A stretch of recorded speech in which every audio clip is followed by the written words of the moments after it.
Hi everyone, good morning! Kumusta po kayo? Si Sir Bibal po ito. Tuwing umaga tayo pong mga Pinoy, after po nating bumangon, magdasal, mag-stretching, hindi po natin talaga nakakaligtaan ang pagkakape. Marami po tayong mga options sa pagkakape. Meron po tayong mga 3-in-1 instant coffee mix, meron naman po tayo ng mga tinitimpla, at ngayon po sa modernong panahon, meron na rin po tayong mga coffee maker, no? At meron naman pong iba na pinipili pa rin po talaga nilang yung tradisyonal na pagpapakulo ng kaping barako. Pero what if sabihin ko sa inyo na sa ating busy, lalo na po sa mga nasa city life, na medyo limitado po ang ating time, meron po tayong paraan para po matikman po natin ang kaping barako na hindi na po natin kinakailangan magpakulo at less na rin po sa pagka-messy. Nandito po, straight and fresh from Batangas, Philippines, na pinadala po dito sa Florida. Itatry po natin ngayong umaga ang Malvedas Kaping Barako.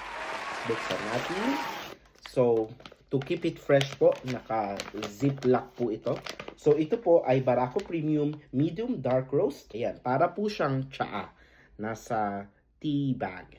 So, ilagay lang natin dyan. Ilagay natin ang bagong kulong water.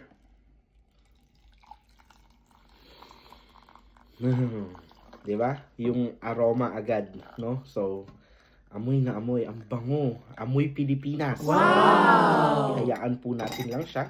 I-dip lang po natin siya, no? Siguro po, mga 1 hanggang 2 minuto. Depende po, no, sa tapang na gusto nyo.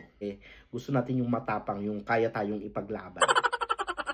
And just like that, so after 2 minutes po, ayan na po, kung makikita ninyo, kulay na kulay, kape na po talaga to. Diba? At yung amoy po talaga, no joke po, no bias, talaga pong napakabango. Amoy na amoy kapeng Batanggenyo. So, at syempre, yung iba, may options po kayo. You can choose black coffee.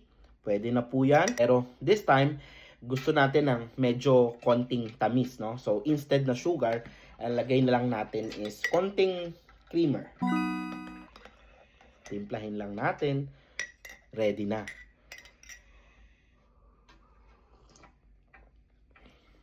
Perfect. So, syempre, mas magiging perfect ito kung ipapartner ko sa aking childhood favorite, ang S. Galing naman po ito sa GMC Bakery, Pinamalayan Oriental, Mindoro. So, tikman po natin to kasi masarap po ito na isinasawsaw.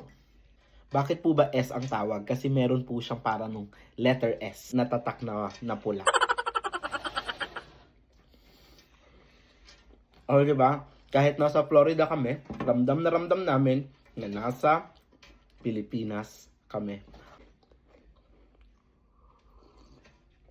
Mami, tikman mo. So, iniwan ko lang pong nakasawsaw po yung Malvedas Kaping Barako sa aking coffee. At habang po talaga tumatagal, nagiging stronger siya at the same time mas masarap. At actually, ibinahagi din po namin ito sa aming mga ka-household members sa Couples for Christ. Ganon din po sa aking assistant principal and principal. Ang kagabi nga po, nung nakita ko po sila, nagbigay po sila ng feedback. May isa pong ka-couple namin dun sa Couples for Christ na nagsabi na yung mister niya, ginagamit, no? Tinatry niya daw na yung ginamit na tea bag nung asawa niya, isinasawsaw naman niya doon sa kanyang mainit na tubig para naman sa sarili niyang coffee. And it still works. Talagang malasa pa din siya. So, pwede po 1 hanggang 2 kape kung gusto po nating tipidin. Para po sa mga interesado at gustong mag-try ng Malvedas Kaping Barako, contact nyo po, no, si Jason sa 0951-138-5824 or 008 San Francisco, Santo Tomas, Batangas. And if I'm not mistaken, open po sila for reselling. So, napakagandang ideya po nito, no? Lalo na po sa mga busy na katulad ko, napakabilis po ng oras talaga dito sa Amerika. Seemingly, no? I-try nyo to, Malvedas Kaping Barako. Napakabilis, 1 to 2 minutes, may instant kaping barako na kayo. So, Malvedas Kaping Barako po from Batangas.